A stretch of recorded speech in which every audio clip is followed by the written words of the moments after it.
Hadirin kaum muslimin, jemaah Jumat rahimakumullah. Di khutbah kali ini izinkan kembali membawakan khutbah dengan judul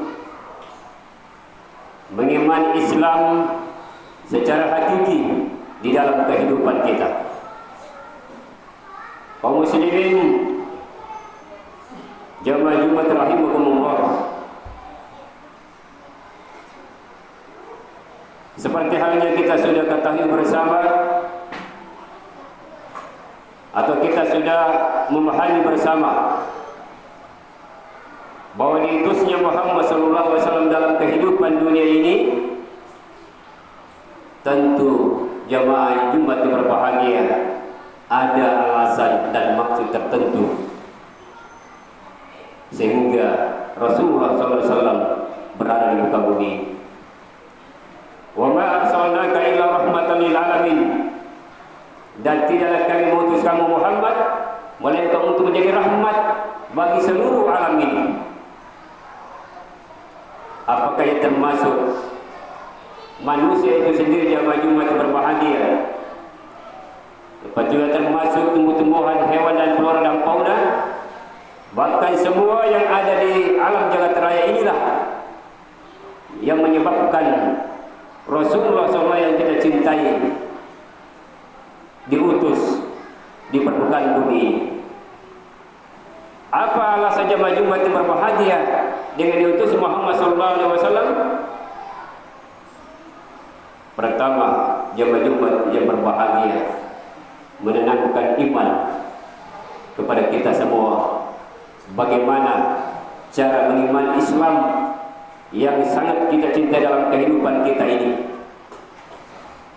Cara yang pertama, jemaah Jumat berbahagia bahwa kita atau sebagai jemaah hamba Allah Subhanahu wa taala menyatakan dalam diri kita bahwa Islam itu adalah merupakan sebagai agama yang benar, agama yang diridhai Allah Subhanahu wa taala dalam kehidupan dunia ini. Inna dina indallahi Islam. Sesungguhnya agama yang diridhai sisi Allah Subhanahu wa taala hanyalah agama Islam yang kita cintai. Bahkan Al-Quran menjelaskan dalam kitabnya untuk kita semua dan kita bisa pahami. Wa may yubtaghi ghayra al-islami dinan fala yuqbal minhu wa huwa fil akhirati minal khasirin.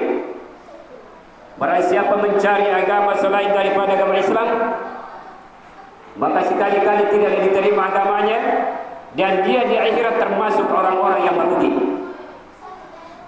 Maka alhamdulillah jemaah Jumat yang berbahagia, Allah Subhanahu wa taala menghidupkan atau melahirkan dalam kehidupan dunia ini sudah menganut daripada ajaran agama Islam.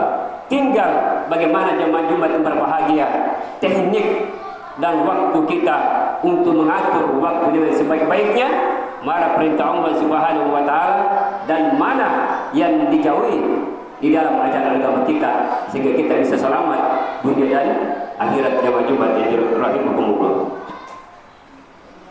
Berikut jemaah Jumat yang berbahagia, seorang muslim itu harus yakin juga dan amanu atau berpandangan bahwa Islam itu adalah merupakan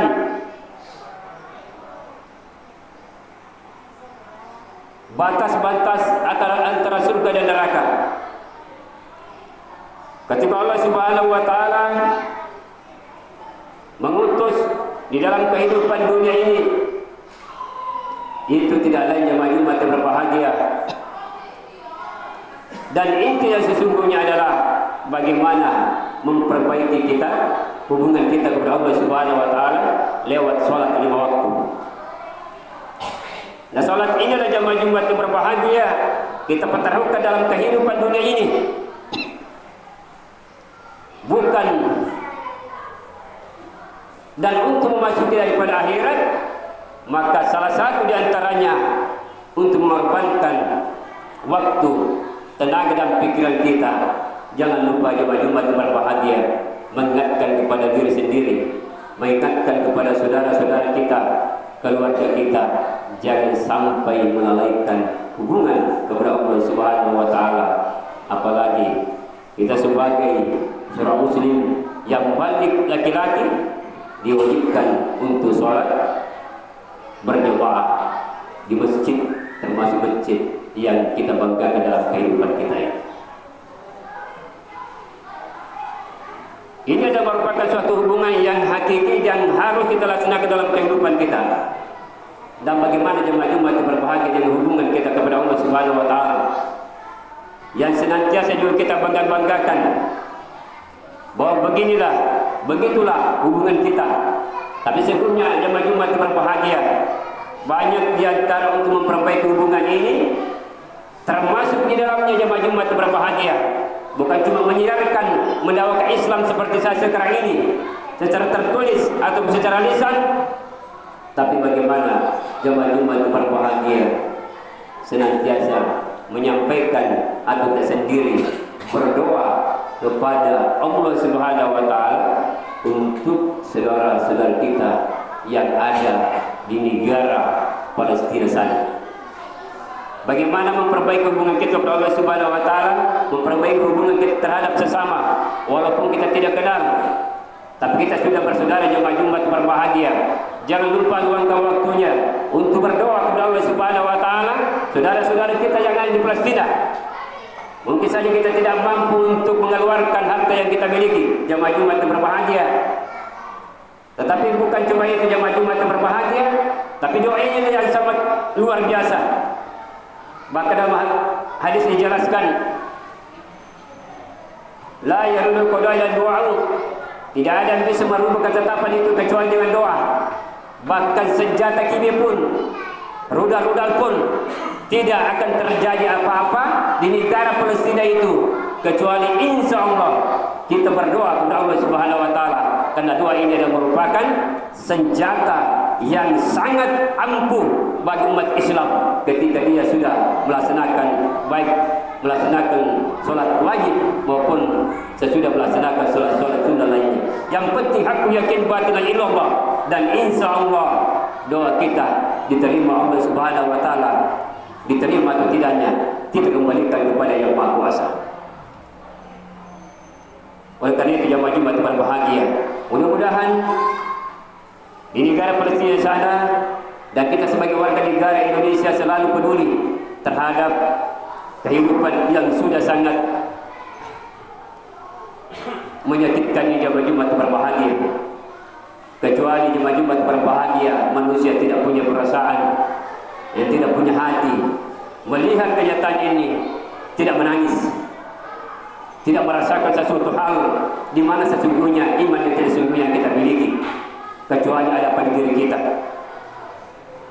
Oleh karena itu jemaah berbahagia, mudah-mudahan Allah Subhanahu wa taala senantiasa memberikan keselamatan saudara kita yang ada di sana, melindungi dari orang-orang kafir, dari orang-orang sombong mungkin atau orang-orang yang sengaja ingin merusak daripada ajaran agama Islam.